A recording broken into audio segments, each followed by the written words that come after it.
Ku danna subscribe domin samun ci gaban wannan shiri namu mai nishadantar da ku masoya.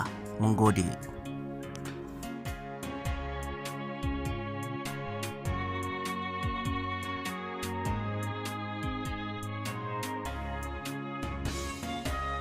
Bala, please kamin afuwa ba zan ƙara ba insha Allah.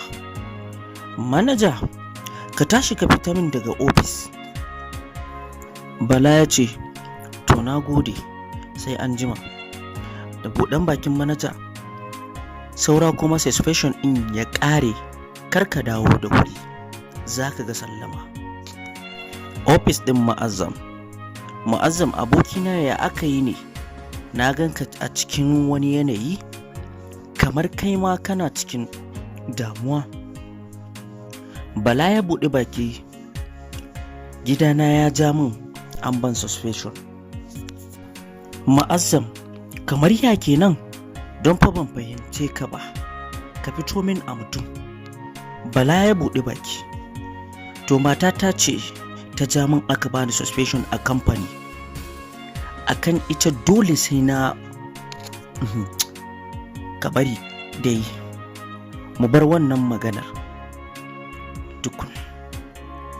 Dama na zo ne mu tattauna magananka.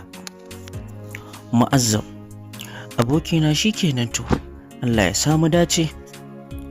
Ni ma gidan nawa ne dai, kai ka sani, wai ta ya za a ce mace ka aure ta don ka biya ma kanka bukata, amma ita kuma tana gudunka.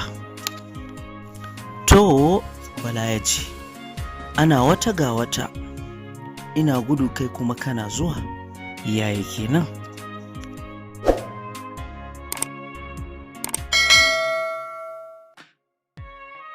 Ma'azzam, yaya kenan, me kake nufi da hakan abokina?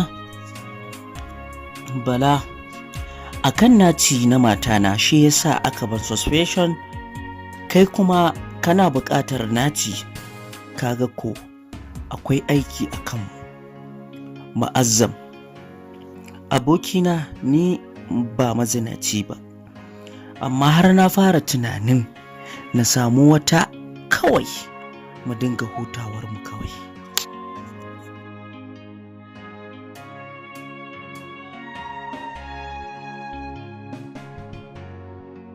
Ku danna subscribe domin samun ci gaban wannan shiri namu mai nishadantar da ku masoya. Mun gode.